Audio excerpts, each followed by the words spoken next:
జై స్వరాజ్ టీవీ వారికి ముందస్తుగా బతుకమ్మ శుభాకాంక్షలు. బతుకమ్మ పండుగ అనేది మనం ఇప్పుడే కాదు గత 2000 సంవత్సరాల నుంచి జరుపుకుంటున్నాం.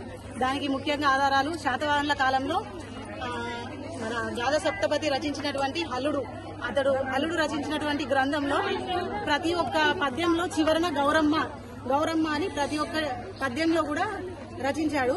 అప్పటి నుంచే ఉన్నాయని మన చరిత్రకారులు విశ్వసిస్తున్నారు. తర్వాత శాతవాహనుల తర్వాత కాకతీయులు మన వరంగల్ ఓరుగల్లు రాజ్యాన్ని పరిపాలించారు చాలా రోజులు. రాణి రుద్రమదేవి సమయంలో రాణి రుద్రమదేవి యాదమ రాజులతోటి యుద్ధం చేసి గెలిచి వచ్చిన తర్వాత మన బతుకమ్మ పండుగని చాలా పెద్దగా అందరూ ప్రజలు జరుపుకున్నారు. ఆ తర్వాత నిజాం నిరంకుశ పాలనకు వ్యతిరేకంగా బతుకమ్మ పండుగను మనం చాలా పెద్ద పండుగగా జరుపుకున్నాం. నిజాంకి వ్యతిరేకంగా కూడా బతుకమ్మ పండుగ అనేది సెలబ్రేషన్ జరుపుతున్నాం.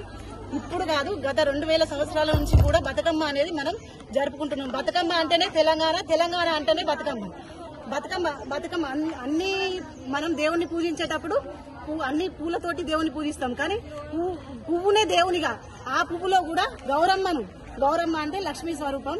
మనకు అందరూ ముగ్గురు ద్వేలు త్రిమూర్తులను కూడా పూజిస్తాం.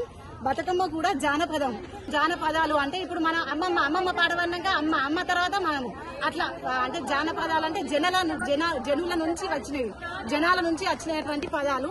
అందుకే ఈ పదాలన్నీ కూడా మనం బతుకమ్మ పండుగ కూడా 9 రోజులు జరుపుకుంటాం.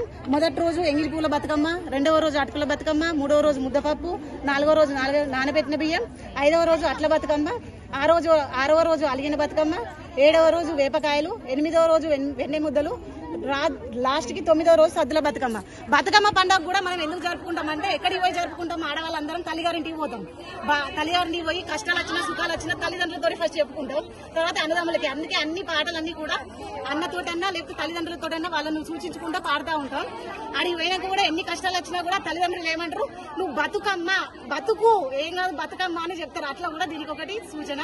మళ్ళీ అట్లనే మనం ఈ టైంలో ఏమైతే చెరువులన్నీ మత్తడి పోసి నిండుతూ ఉంటాయి కాబట్టి ఈ తంగేడు పువ్వు, ఈ గునుగు పువ్వు ఇవన్నీ ఔషధ గుణాలుగా పనిచేస్తూ ఉంటాయి. కాబట్టి ఇవన్నీ చెరువులో వేసినప్పుడు వాటిలో నివసించేటువంటి జీవరాశులు చేపలైనా వేరే వాటికైనా కూడా విషం అన్ని చనిపోయి నీళ్ళన్నీ స్వేచ్ఛగా ఇది. అది కూడా ఒక రీజన్, సైంటిఫిక్ రీజన్.